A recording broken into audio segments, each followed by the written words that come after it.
One of the things that seems to be happening with this kind of a course is you're in a process of deconstructing journalism as a field. That is, when you tell me that journalism is universal and you tell me that journalism and the news and that process is something we all got to have and it ought to be a requirement and that we're going to have philosophers and historians and physicists all in the middle of it, all of a sudden I say to myself, so who needs journalism? That is, journalism as a field and as a profession and all that kind of stuff. It seems to me if you're going to be this broad as you say it is, you want to get the journalism out of that and say this isn't about people whose job it is as a profession to do a thing called journalism, which is producing news in a certain way for certain kinds of media outlets, but in fact it's a conversation about how we deal with information on a broad scale, and journalism is just one little piece of it. But if it's something that's going to be done for everybody, if it's going to apply to all of us, if it's going to allow us to be good consumers of information of all kinds through media of all kinds, relatively unmediated and often done ad hoc by individuals, it doesn't seem to me this is a professional journalist guild type activity, but more of a broad-based conversation about the evolution of media information and how we go about teaching our students to deal with it. So that if we're going to make this a required course that we're all supposed to teach, and if it's going to be the foundation of democracy and all that other good stuff, it seems to me we have to get it away from the private property of the journalists who claim to own the idea that they're the only ones who can provide real stuff. And of course, I'm totally offended by this because, you know, A, I don't like journalists much, and B, I'm a historian. So the combination allows me to say that I'm not persuaded that the professional, guild-like, professional, self-interested approach that says only the journalists know about truth and only the journalists can discern critical thinking within the media and only the journalists can adjust to the news in any kind of intelligent way. And we ought to promote that narrow view of professional journalists as the gospel truth of how to deal with information through a broad-based, high-tech curriculum for everybody is somewhat complicated.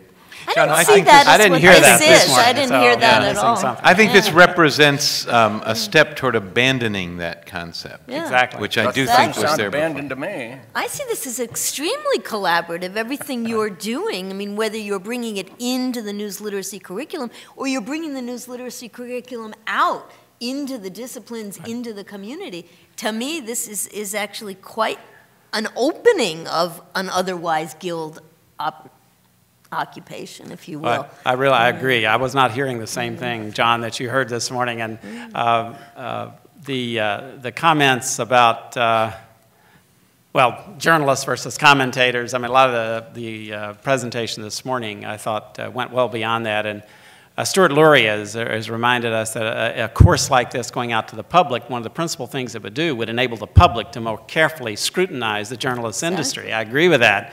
I mean, this is something, the point that Howard made this morning of how you put the science, we want everyone to understand the scientific method to some degree, and if you put the science and the journalists together and they come pretty close to each other, that was a powerful comment, I think, with regard to what I would like to see more of in our continuing education of ourselves, our own faculty as well.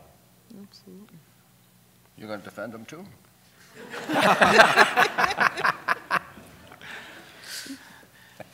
Well, I would just reiterate the point that I think these exclusive domains are obsolete. Right. And it's not, what we need to find is some, I don't know if it's a common ground or a meeting ground or some terrain on which all of this can be hashed out.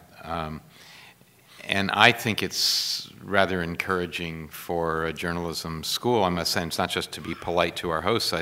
Encouraging for a journalism school to say we think this is not just training about journalism. This is in some ways anti-journalism training. I think that's a good idea.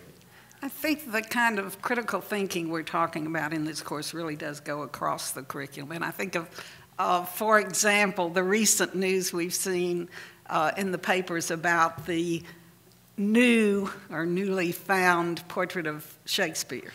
Now that involves a lot of people, including the news people, but a lot of people to analyze critically what the evidence is. And sure. I think this course really leads into that most desired end of university, which is to teach people critical thinking, to teach them to analyze and weigh.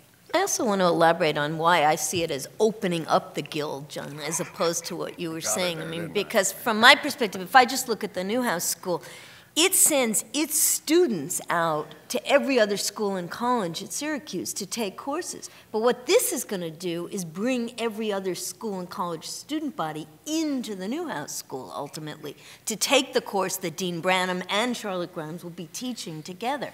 So obviously, we're starting smaller than you are, but we will expand in a way that brings in. And once you start bringing faculty from other disciplines in, and their students follow them, to me, there's no guild there anymore. You've really broken that wall.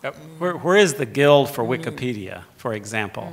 And we're in a total revolution. Someone said everyone's a publisher on the street anymore. I think that's a very profound and true comment. And I know we have at the Reynolds Journalism Institute a new fellow here, Bill Dinsmore, who's in the audience here, will be joining us, and it has joined us, to look at the information valet approach to managing information specialized to what you want and need over time. I'm saying it terribly, Bill, and you can clarify it later. You know, when I think of Wikipedia, and John, going right to the heart of your discipline, it seems to me, you know, I've challenged the Wikipedia notion a lot, but I'm being overruled by everyone anymore, so I realize I'm being outdated here. But it does speak to an absolutely profound revolution of information that is upon us, and we need to take a new look. And it isn't just within journalism. My goodness, it's much broader than that. But it is then still trying to discern, it seems to me, the news, to quote Lee Wilkins, and I have to give her a lot of credit for this, from all the other stuff that's there within news reporting, commentary, and all the other media forms that are hitting us right now with information that informs us. You know, I really see this connecting with something I worry about a lot, which is that our students do their research primarily from the computer, from the web. How do they analyze what is fact, what is fiction, what is opinion? And it seems to me that this course really goes far beyond the news in terms of giving students the ability to look at their own fields, whatever they are, in a more analytical way. I also suspect it's going to put journalists on the hot seat, because one of the things that you don't do if you don't do this curriculum is you don't analyze the perspective and biases that are embedded in particular reporting, even if it is real reporting, quote unquote. This is not coming about because journalists were doing their job so perfectly. Right.